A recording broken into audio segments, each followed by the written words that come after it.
Magandang gabi po sa ating lahat. Welcome to the Geography Webinar Series where we showcase geographic undertakings of our fellow geographers.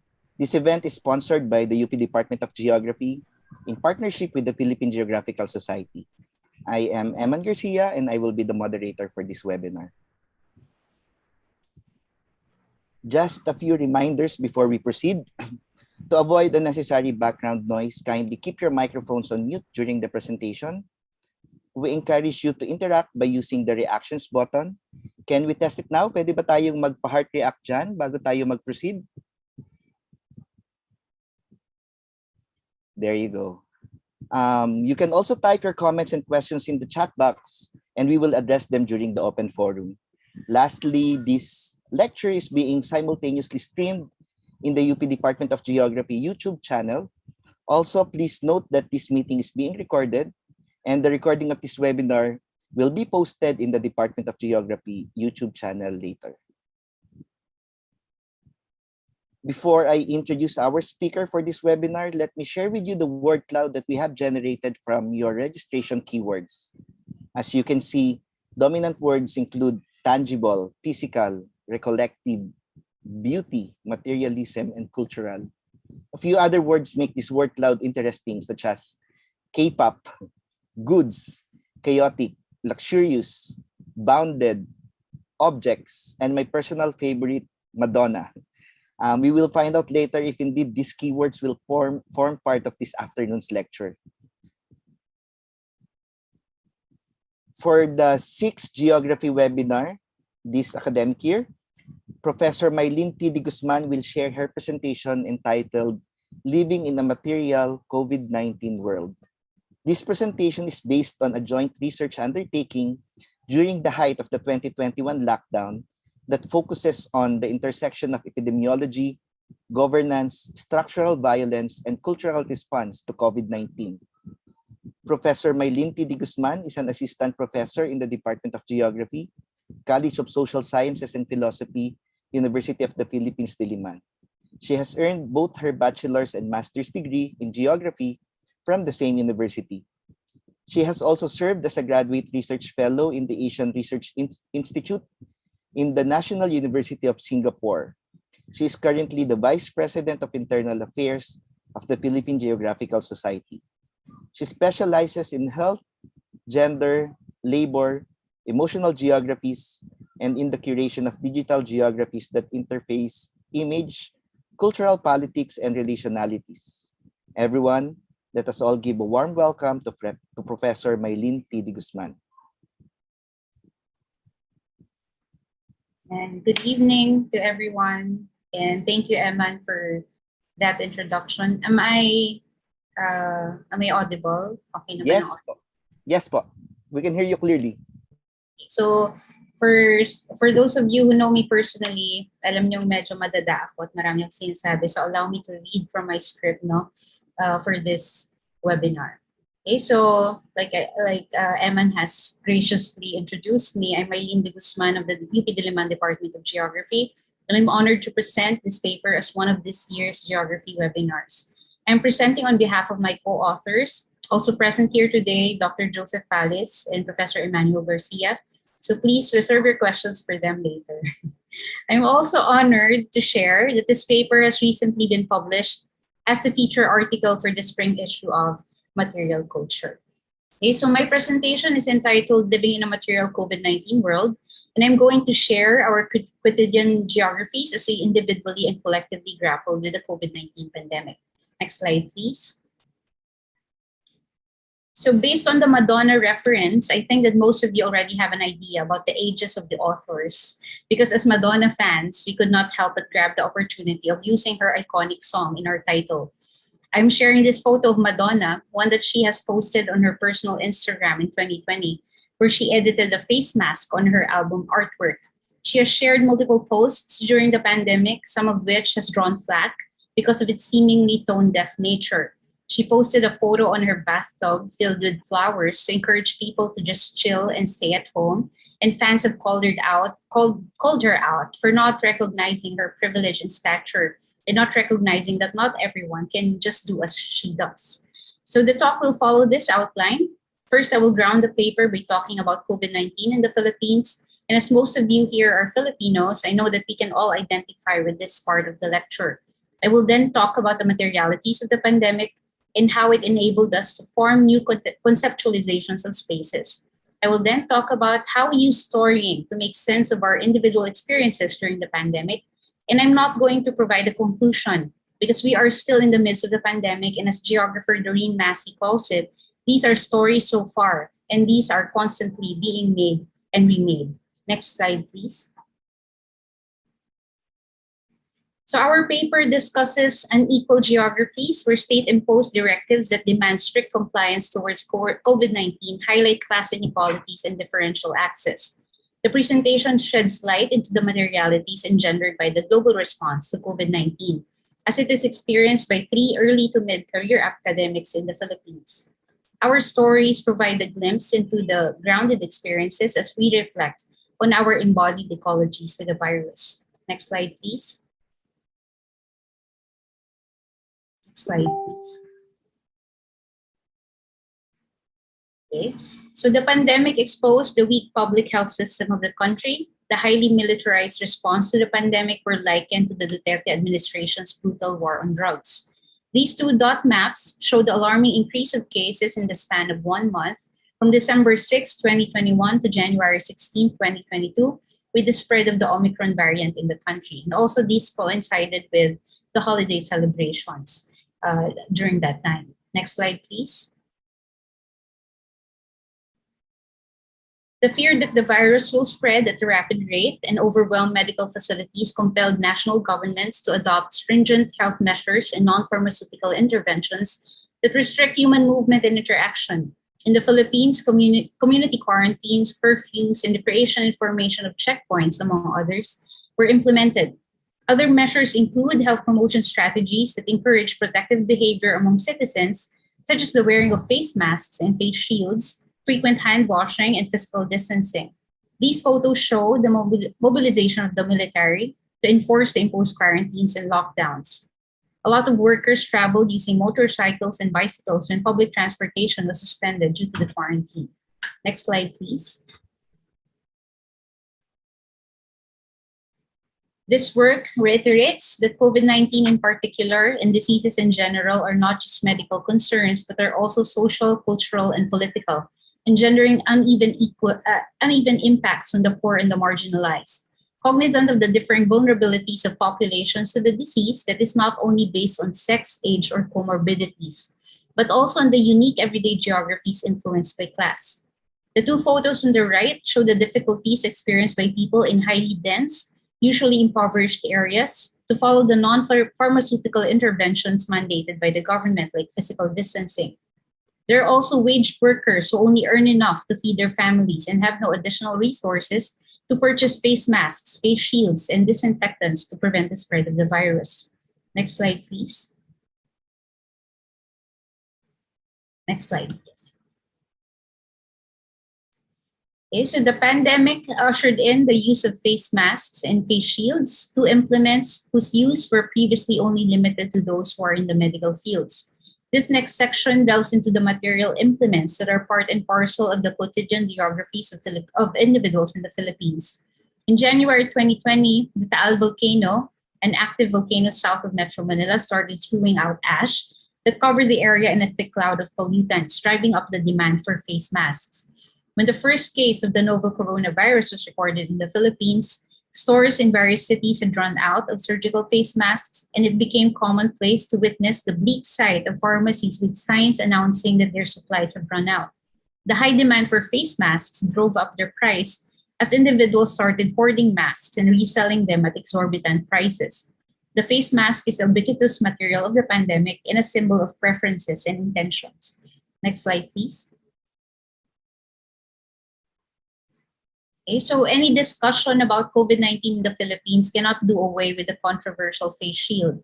Face shields were required by the government in December 2020 for anyone leaving their homes. The design of the face shields that are mainly sold in the market do not provide protection from normal transmission of the coronavirus because these shields do not completely enclose the face of the wearer. It is cumbersome and uncomfortable to wear in a tropical country, It has a mean annual temperature of 80 degrees Fahrenheit and 83 degrees during the summer. It is commonplace to see individuals wearing the face shields improperly on top of their heads, as shown in the photo. Face shields have become controversial because they are front and center in the Pharmaly scandal, one of the biggest controversies during the Duterte administration. Pharmaly was a small corporation that initially only had 625,000 pesos, but was able to get more than 10 billion pesos in contracts with the Philippine government for the provision of pandemic necessities such as face masks, face shields, and other personal protective equipments or PPEs. The scandal included the lack of memorandum of agreements before the large purchases of overpriced pandemic implements. Duterte's allies also had dubious connections with the owners of Pharmaly. Next slide, please. Okay, so these three photos show the author's COVID-19 material implements. These are necessary things to bring before we can get access to various places and services due to the mandates enacted by our respective local government units. People who venture out of the house, either for necessary errands or work, called APORs, or authorized persons outside of residence, are required to bring these at all times or risk being arrested for non-compliance to the directives. These implements include a face mask, face shield, small bottles of disinfectant, personal ionizers, and contact tracing apps or quarantine passes, which has been recently replaced by our vaccine certificates. Next slide, please. Next slide. Thank you. The global pandemic exposed the stark difference in class and social standing. The stringent lockdowns that effectively limited the movement of people posed serious challenges for the impoverished populace who rely on working in public spaces to earn their daily wage. For instance, the GP drivers lost their source of livelihood, with some resorting to begging on the streets for food. Workers in the informal sector who lack identification and quarantine passes puts them at constant risk of being accosted or arrested due to the violations of the quarantine policies. In some local government units, contact tracing apps are required, further marginalizing the poor who do not have these gadgets. Next slide, please. Okay, so the pandemic has changed most people's understandings of spaces and how we inhabit them. Work from home arrangements drastically shifted their understanding, experience, and encounter of home and leisure, and their transformations into spaces of work and business. Most leisure activities, such as watching movies, going to concerts, and dating, has also shifted online, available to those who have the privilege of access to the necessary technologies. With these novel ways of appreciating and using spaces, a new kind of spatial anxiety has also emerged. Previously mundane social interaction can now be viewed as potentially life-threatening, changing individual ideas of personal space. For instance, the previously simple activity of buying groceries has now turned into a high-risk activity where you can be exposed to the virus because of the cramped spaces that do not allow for proper physical distancing. Next slide, please.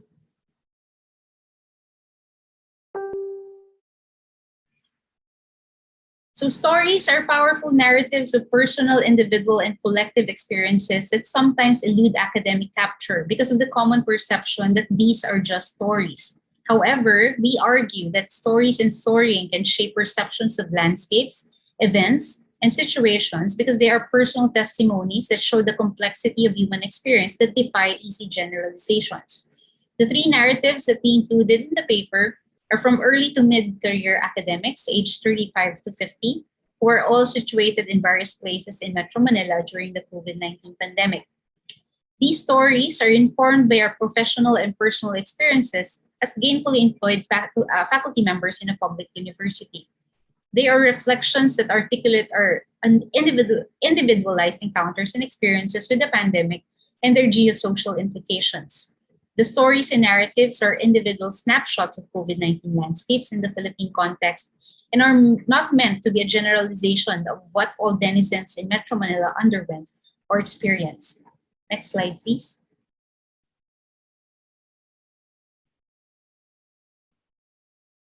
All right, so for my final thoughts, okay, so COVID-19 is experienced differently across regions, cultures, and scales. The Filipinos' experience of COVID-19 revealed the complex interrelations of governance, public health, and everyday cultural practices.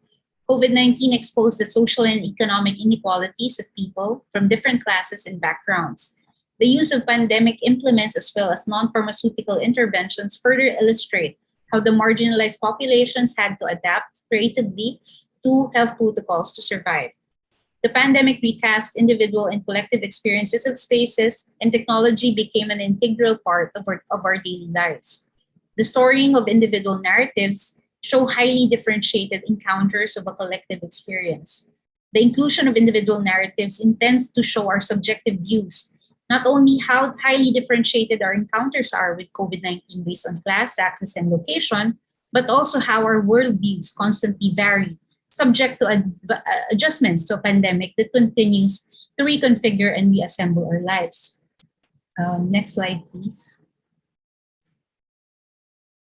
Okay, so thank you. And I would also want to use this opportunity to encourage everyone here to vote on May 9, because most of the issues presented here are inherently political and institutional in nature. In our quotidian geographies for the next 6 years or even longer will be affected by whoever we put in office. So thank you, and always keep safe and healthy.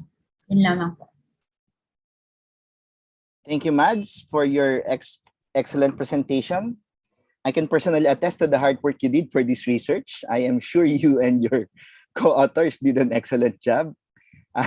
If I may share, this presentation is based on an actual publication which was a feature article in the journal Material Culture. So, punta na tayo sa exciting part. We encourage you to type in your questions in the Zoom chat box or in our social media accounts for those watching via YouTube. If you want to personally ask the question, just use the reaction button to raise your hand and then acknowledge ko kayo para makapagtanong. May question na ba? Parang wala pang tanong sa chat box.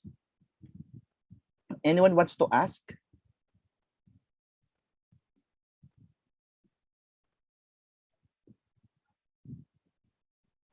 Wala. Ang ganda kasi ng presentation ni Mads.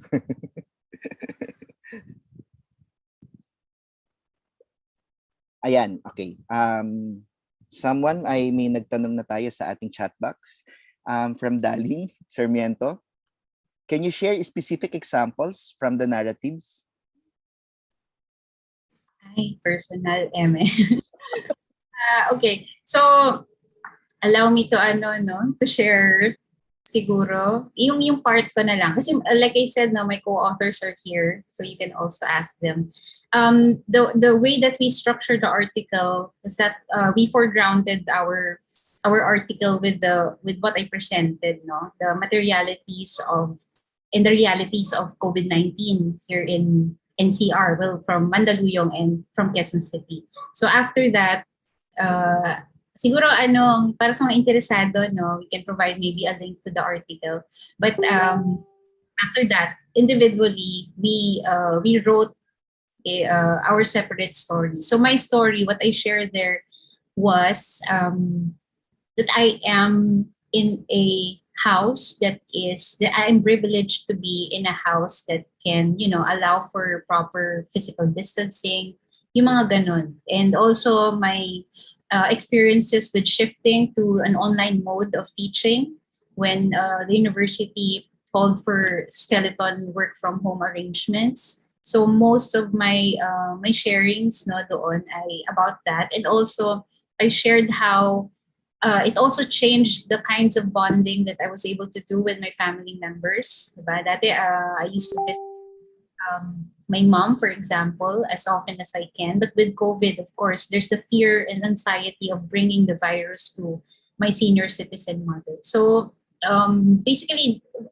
that's what's written in the article. No? And these are individual stories, and we all have these stories. We are experiencing COVID-19 as a collective, no, here in the Philippines. Medyo similar tayong pinagdadaanan. Pero yung danas natin ay nakabase pa rin talaga sa konteksto natin bilang mga individual. So, ayun. Thank you po. I would now turn over the floor to my excellent co-authors. And Sir Joe, go ahead. Yes, Sir Joe. Thank you for that question, Darlene. I think that's that foregrounds what we wanted to do with this article. And as Professor Guzman has mentioned earlier in her presentation, we come from very different backgrounds. So we think what gave our article also the strength and the culture specific particularities that made this publication unique among the published articles in Material Culture, the latest issue, was because we brought in our own subjectivity to it. So Professors Garcia and Guzman gave their own, and we did not really talk to each other about this. We just wrote, and if you read the article, we actually wrote a little bit more. So we encouraged each other to be candid without revealing way too much that would maybe not that would defamiliarize other people with the way we do things. But one of the things I said there for myself was we don't want to write this article in the spirit of extractivism. What we mean by that is that we do not want to write about the miseries of our own compatriots. So that's the reason why we talk about ourselves towards the very end of that particular article. And coming from my own point of view, I feel like, as I said in the finished article, it's like Metro Manila is like a a city of sadness. You know, it pretty much resembles a dystopian future now. You know, because I never would have imagined in my long years that I would ever experience something like this.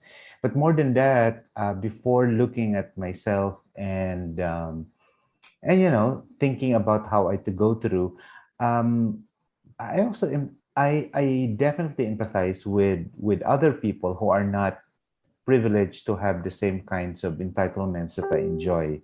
So that's one of the things that made us reflect about this, because we wanted to show that while the pandemic might be supranational in scale, we experience it very differently. So Professor de Guzman's introductory anecdote about Madonna being a little bit out of touch with her photos. Now, I mean, she can read the room, so to speak, you know, by giving us a view that we should be safe. When in fact the reality of most global South countries is that when the World Health Organization said you should always use a bathroom to do this and that, not everyone have one bathroom. You know, so you know right away that when the guidelines and the protocols were imposed, that the class part here will definitely be a major aspect of it. And so that's why we don't want to be talk about that in the macro scale and say like this is what's going on. We have to situate ourselves in the story in order for the readers to realize that we come from very different backgrounds. So yun ang, so that's where we were coming from, no? And the storytelling aspect definitely helped us also process thoughts we were not able to articulate when we regularly talk to each other about the article. I'm sure Professor Garcia has a very different experience with it, no? So I'll just stop there. Diba? Just listening from the two authors, parang ang ganda-ganda nung ginawang article. Pero shift muna ako sa aking role as a moderator. Pero transition muna ako as co-author ni Mads at ni Sir Joe, no. Nakaka-amaze lang, and I hope this is not self-serving, no, pero nakaka-amaze lang kasi yung parang napaka-organic ng pagkaka-form nitong article na to. We were just at the beginning, we were just trying to narrate yung nangyayaring lockdown, yung COVID-19 response natin dito sa Philippines, no. Tapos parang yun, nagiging parang napaka-organic ng pagkaka-form na bakit hindi natin i-relate isama yung stories natin para lang mas madagdagan yung mga sinasabi natin, no. And magkakaiba ng although pare-parehas kaming teacher sa UP, no, pero kung titingnan natin magkakaiba pa rin yung mga backgrounds other than sa senior ni Mads at ni Sir Joe, no. Yung personal na hugot ko at personal na shinare ko dito sa article na to is being na ano akong gamitin yung young, no, pero being a father, bagong father, no.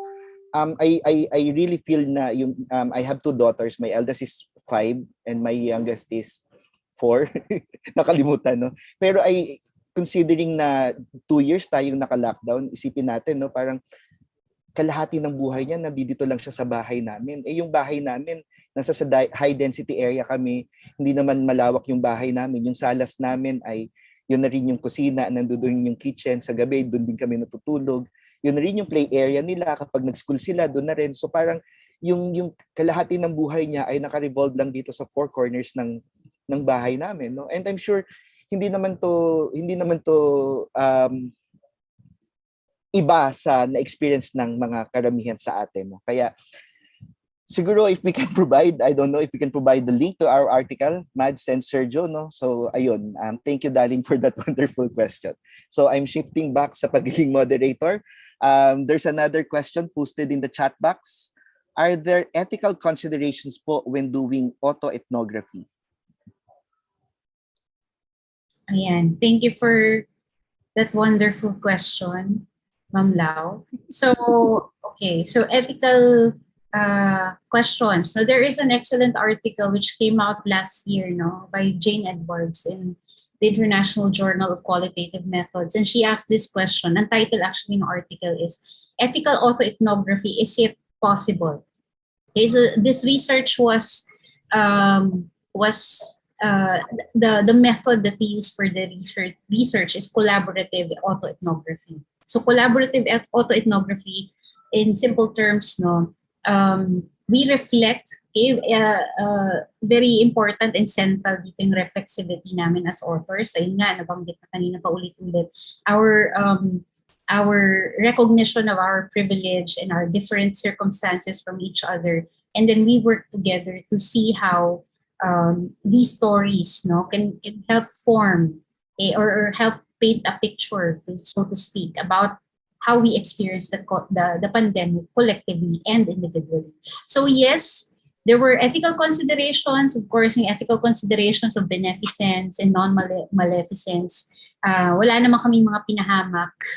Aside from the facts that we stated, no, because really our COVID-19 response here in the Philippines really was militaristic, and it has gained prominence, diba, for all the wrong things during that time. No?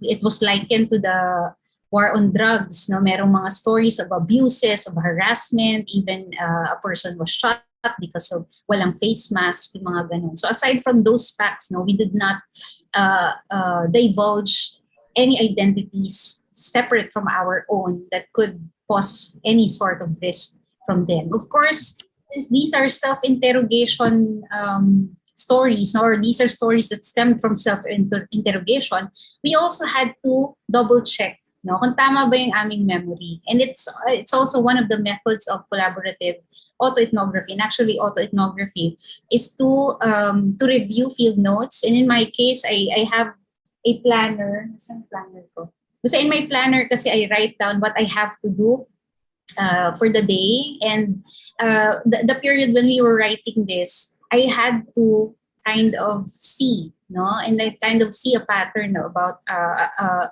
pattern of my activities for that time. And dahil nga lahat tayo naka-lockdown, these activities were paulit-ulit, were routinary, no, and nakasentro lang sa isang lugar, which is the bahay. So yung self-interrogation na yon, we also ensured, of course, that we were honest about what we were gonna share, because these are our stories and no one can tell us that it's not the correct story. So we had to personally and consciously ensure that what we are sharing is the truth, and that it is, and sabi nga ni Edwards, no, the researcher has an obligation to describe and investigate their own experience authentically.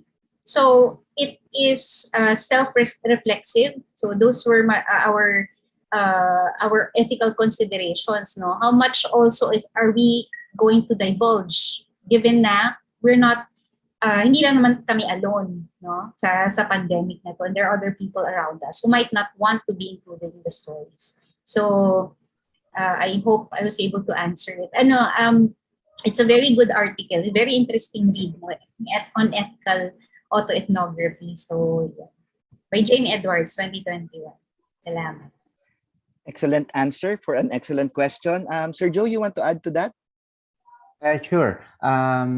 Siguro sa usapin ng ethics, if you will allow me this disclosure, we while in the process of reviewing our paper, there were reviewers, of course, blind reviewers, who gave us suggestions and revisions on how to improve the paper, and that came out. And when the three of us actually spoke together about how to respond that question that Professor Ocampo asked, we said, but we sort of said that in the storying, and then that's when we decided that we have to make it explicit, like what Professor de Guzman just mentioned.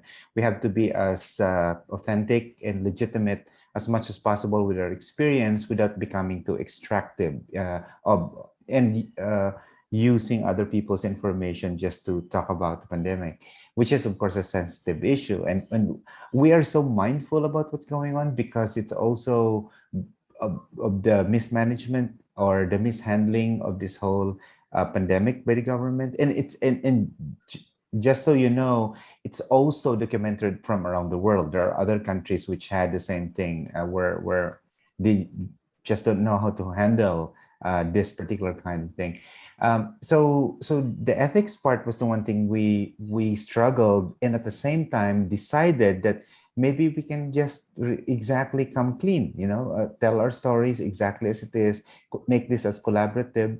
And just to give you a quick background, the reason why this article came together and this collaboration came together in the midst of the pandemic is to quote Princess Leia, when she said something about heal your broken heart with art. In our case, we were definitely clueless about what's going on, and one of the things we wanted to make sense of is to probably write about this, talk about this, and talk about our experience. And then my friend from grad school, Sarah Beth Kyo from Michigan, who is the editor of Material Culture, was looking for COVID-19 related articles, and she said, I would really like to hear stories from the Philippines and how we handled it. And so that's when the whole idea also came about. But it wasn't led by that call as much as it is our own collaborative sharing. And may I also take this opportunity to say that despite the fact that the three of us co-wrote that piece, there were other colleagues in the Department of Geography who were instrumental and definitely collaborative too in providing their own tiny stories and how we can have a much richer narrative, all in all. So finally, I think the ethics part is even more so with the university trying to enforce it now as a given, so that, gone are the days of fraudulent kinds of activities, but it also made us even more aware that even as people, as we like to think, conscientious people like ourselves, we constantly have to also question ourselves on how to deal with research that do not hurt other people, but also promote spatial justice. So yeah. Thank you for that, Sir Joe. Are there any questions from the body? May mga tanong pa po ba tayo? Parang medyo mahiyain yung participants natin this afternoon.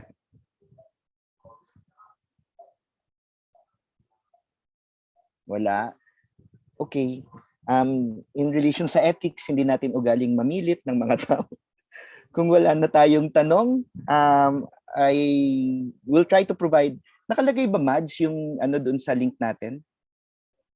Yung link sa article? I-share ko sa mga. Yan, sige, share na lang natin para ma-access din natin ang article na sinasabi natin. I think may last question tayo sa ating chat box.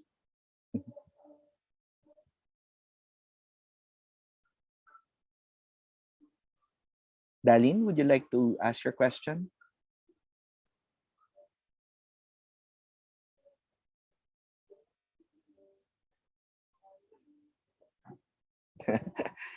Okay. Maganda to. Maganda to. Parang first time na gagawin natin to. Pwede raw kaya nating i-tie up or i-discuss yung word cloud natin kanina sa presentation. Sige nga, paganahin natin ang ating paano natin i-connect ang si Madonna Baka sa pwedeng ating ibalik dun presentation. sa word cloud siguro Okay. so everybody gets to see it kung Wait lang pwede. po I'll just look for the word cloud here. There you go. Tangible, physical, K-pop, recollected. Ako na siguro. Salamat, no? O nga, no? Maganda sigurong practice yun na ibalik natin yung word cloud after the Discussion, yeah. Magandang. Umpisahan natin yung tradition na yan dito sa Talk Mo Mads. Sige. Yeah. Okay. Of course, when we hear the term, no, ang nasa PubMat lang kasi living in a material world. And of course, we all know Madonna's song, Living in a Material World, no? Pero ito COVID-19 world. And of course, materials and material implements are tangible and physical. In the sense na expensive, which is true, na I think I mentioned earlier, that there are families who really do not have enough finances, no, to buy yung mga face masks natin. The face masks are supposedly single use, yung mga nabibili natin surgical face masks, but there are many families na pinapaulit-ulit yon. And also part din ng article is I posted the link to the article na part din ng article na different social classes really have different preferences din for face masks. A guy in India, a very rich guy in India, has a $4,000 gold encrusted face mask. Now, hindi naman proven to protect himself from the coronavirus, but because the fact that he can and that he can flaunt his gold face mask, it became also a status symbol for people. Yung pagkakaroon natin ng mga kulay, di ba? Of course, capitalism very quick yan to adjust to the needs of the public. So it's not enough that you have a face mask on. Kailangan yung face mask mo is also saying something about you as a consumer. So nandyan yung iba-ibang kulay, nandyan yung nagkaroon ng, very interesting din to me, no? Yung nagkaroon ng implements that were previously not existing before the pandemic, such as yung face mask, yung tali, matawag doon. Minsan pearl siya, minsan may beads na may design siya. So dati we had no need for that. Ang gumagamit lang nun, yung mga nagsasalamin. Pero ngayon, may mga ganon. And also yung yung gusto ko pa yung nilalagay dito para daw pag may lipstick ka, hindi na sa smudge. So it goes 5 pesos sa Shopee. Trinay ko lang, tingnan ko lang, ano bang eme nito. So, pag may lipstick ang ganyan, ilalagay mo siya beneath the face mask to protect your lipstick. Okay? So, mga ganito. And for me, that is very interesting. Another thing that I wasn't able to mention here is the issue of solid waste management. Because years from now, hundreds of years from now, probably, most of the implements that we have used because of the pandemic will still exist. Lalo na yung mga face shield, no? Yung acetate has a very, very long life, no? At hindi yan mawawala. And I ask you now, nasaan yung mga face shield nyo? When the policy was overturned, nasaan na yung mga face shield natin na yan? Which used to be really an important part of daily life. But, again, katawa-tawa rin ng Pilipinas, and like I said, no, we gained prominence worldwide for all the wrong reasons during the pandemic. And even now na election season, notorious tayo sa mga nanonews sa kung ano-ano mga bagay. So yung mga ganito, and we were the only ones who used the face shield. So bakit? So marami nga yung Farmally scandal, which of course now has no resolution yet, kasi yung mga nag-file din ng yung part ng Senate Blue Ribbon Committee, for example, are also busy campaigning because they're running for election. So parang back burner muna itong 10 billion pesos, essentially stolen from public funds. Yung mga ganon. So it really is expensive, no? At paulit-ulit na nababanggitin ko to, we have this collective experience, pero we need to be aware of our privileges, the fact that we are employed or that we have no issues kung saan natin kukunin yung next meal natin, that's already a privilege in itself. So yung ganun siguro. Yung K-pop, feeling ko, hindi ko alam kung bakit K-pop. Baka estudyante ko sa K-pop kasi I'm also teaching geographies of Hollywood. At K-pop lecture yung binigay ko kanina. So baka yun.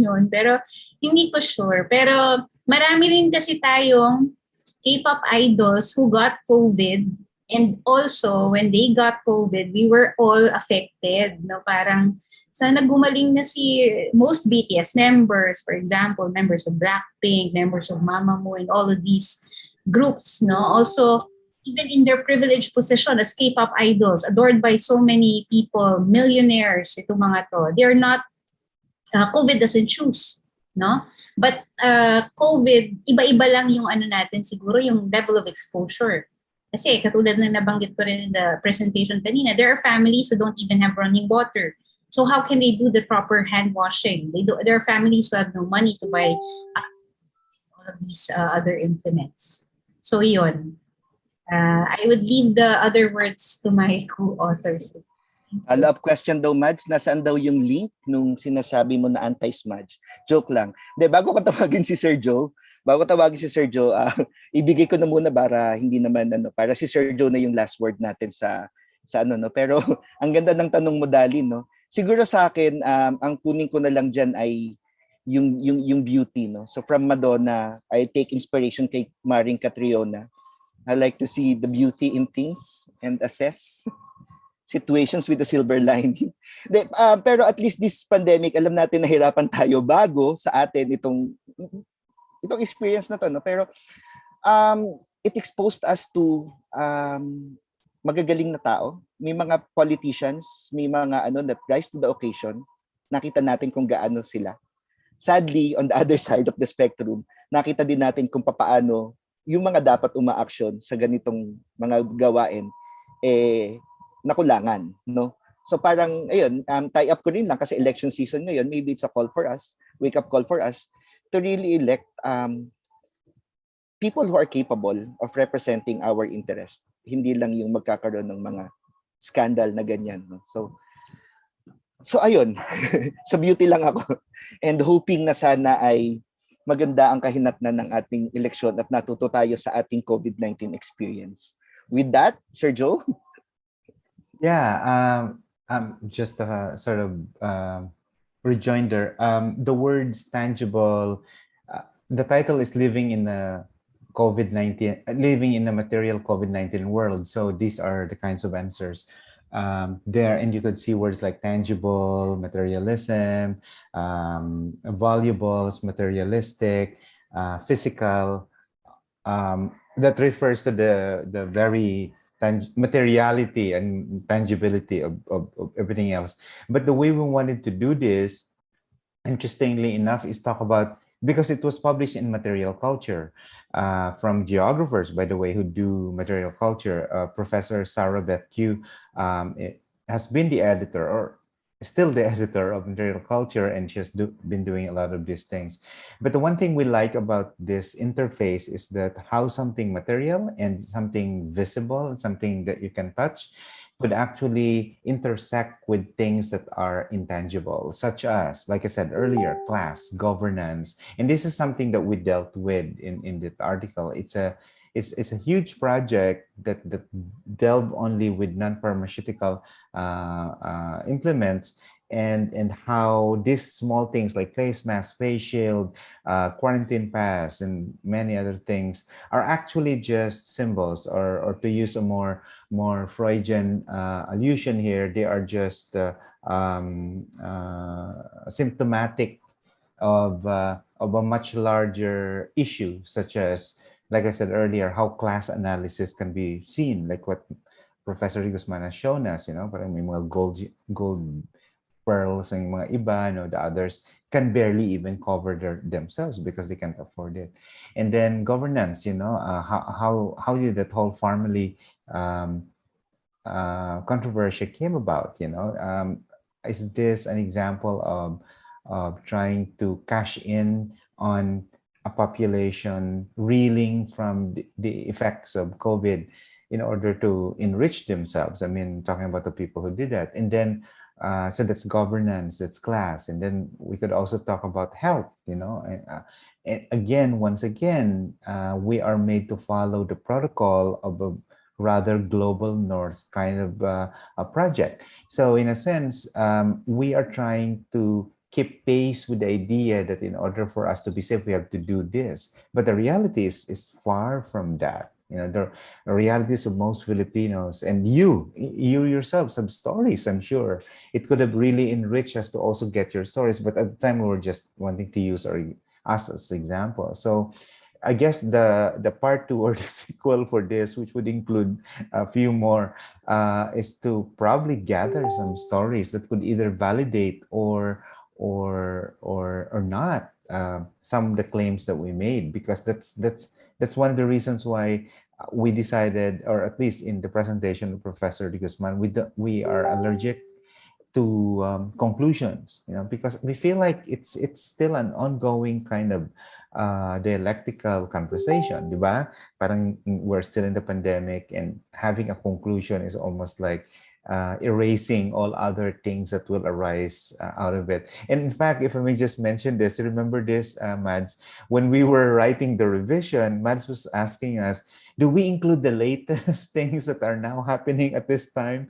And we made a conscious call to just say, we'll just end in this particular date, so new development cannot be accommodated in this article because it is such a huge ongoing thing. So that's one of the reasons why, in general, many of us among our colleagues are not big fans of conclusions, right? But rather concluding thoughts, final thoughts, but acknowledging that the stories are far from over and they are ongoing every day, and our task is to listen and to put them together to help other people learn from these stories as well. Yun na po. Salamat. Medyo mahirap, no, pero ang ganda ng question, parang macha-challenge talaga yung speaker natin na i-relate ito. Thank you for this, Dalin. Yung mga susunod natin gagawin talaga natin to. Siguro before I continue to the next part, may nag-message sa akin, Jan. Would you like to ask your question? This is going to be the last question for this webinar na lang. Sorry, sir. Medyo topic kasi kanina, and I'm not sure if this was discussed as well. Pero my question po ay, were you able to encounter how this disposable face masks and shields end up? Kasi parang if you're familiar po, sir, doon sa mga karinderya natin, di ba? Parang meron silang utensils, disposable utensils na ginagamit, and they tend to reuse them. Kasi, ayun nga, syempre, Filipino, di ba? Parang may necessity or may tendency talaga silang gamitin ulit yung mga bagay kahit na hindi sila intentionally for reusing. So yung question ko po ay, were you able to parang kahit nadaanan lang po, kasi I think this is a highly possible scenario na mangyari, especially in the country na merong pagkukulang in terms sa pagkuha ng mga ganitong gamit, yung mga face shields na face mask na hindi afford ng mga mahihirap, they tend to reuse them. Or ang naisip ko po kasi, pag tinapon ko po ba yung face mask ko sa basurahan, is there a chance na people from the lower, parang hindi ko sabihin yung term, pero parang sa mas mababang class, parang ganun, sorry po sa term, would tend to use them again, which is hindi dapat. Pero do you think it's possible po? Parang ganun po yung naisip ko. Thank you, Jan, sa question mo. Actually, part of the article, we mentioned that given that we have different financial capabilities of purchasing these implements, like the face mask and the face shields, there are many ways of using face masks and face shields without having to spend. And one of them is repurposing old clothes. Halimbawa, though of course, if you're going to be technical about it, sabihin niya ng WHO, these are not effective kasi these are not waterproof, no? So yung mga ganito, and of course, hindi rin isang issue rin to, malaking issue rin in terms of education. Kasi yung kakulangan din ng kaalaman kung paano nagsispread yung spread ng coronavirus, how the pathogen is spread through hosts, may ganong issues din. So at the beginning of the pandemic, napakarami ring nagsisend ng mga photos ng mga plastic bottles na malalaki, mga 6 liters. So yun yung ginagawa nilang face shield. So there are many stories of that. I cannot say for sure that there are people who rummage through the garbage to use face masks, but I am not going to be surprised if this happens. When I was a student, hindi ko sabihin yung year, no? When I was an undergrad student, I did a paper on the Payatas dump site, and essentially, one of the premier solid waste management really is done by the families who live there. So when I was doing my research, meron akong napasukang bahay doon na merong sofa. Ang liit lang ng bahay, pero may sofa tsaka may chandelier. And it's because of this reusing, no, yung mga diniscard na as trash. So I will not be surprised again, no, if that happens, kung nire-reuse tong mga to. But also, going back to education, kasi this can still be a possible fomite. So fomites are inorganic materials that can spread pathogens. So kung kakatapon lang ng isang COVID-positive patient na punta sa dump site at nakuha ng isang tao, it can be possible ha. I'm saying possible. I'm not saying na nangyayari ito. Kasi alam naman natin primarily how the droplets are spread. Okay? Pero may mga ganitong dangers. So I cannot say for sure kasi I don't have the data for that, no, kung yung reusing. But I think it is possible kasi minsan mahirap talaga ang buhay, at kapag meron pa, pwede pa namang gamitin so baka posible mangyari. Salamat. Thank you, no. But in the interest of time, putulin ko na yung ating discussion. Acknowledge ko lang yung mga nasa chat group, nasa chat natin. Professor De Guzman already provided the link to the article. So if you are really interested in further reading, pwede nating ma-access yung publication sa link na pinrovide ni Professor De Guzman. Acknowledge ko rin lang yung sinabi ni Ma'am Darlene. Possible offshoot of this project paper is to look into the environmental impact of this materiality. Maganda nga po, no? Kagaya po ng sinabi ni Sir Joe sa chat, I think this is a good dimension of research na pwede nating i-undertake pa. So, ayun. This is in fact another pandemic from the waste perspective. Thank you. Thank you, everyone. Thank you again, Mads, for the wonderful presentation. At this point, allow me to present, in behalf of the Department of Geography, the Certificate of Appreciation. Let me just read through it. And this Certificate of Appreciation is presented to, wait, what's happening? Is presented to Mylene Guzman for the valuable insights and expertise shared as virtual resource speaker for the talk Living in a Material COVID-19 World for the Geography Webinar Colloquium Series, given the 6th day of May 2022, signed Joseph Palis, PhD, Chair, Department of Geography, and Dominic Sasha Amorsolo, Coordinator of the Geography Webinar Colloquium Series. Thank you again, Mads, and everyone. Certificate. Okay. At this point, allow me to call on Sir Joseph Palis to provide a brief synthesis and the closing remarks for our webinar. Thank you very much, Eman, and thanks for the talk, Mads.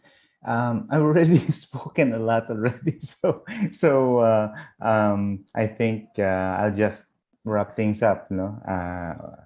I think I'd like to take off from what Professor Gutierrez has mentioned in the chat box, which is kind of looking at the afterlife of all of this. Also acknowledging Jen's question earlier about what is the afterlife of this or afterlives of this materiality, such as face shields, face masks. I like to think that some artists will be able to use this as a way to dramatize certain kinds of realities, whether successful or not, and create new forms of art. This could also be teaching materials. But at the end of the day, even the idea of waste is a social construction. No? What constitutes waste is how a society or culture um, define it. No?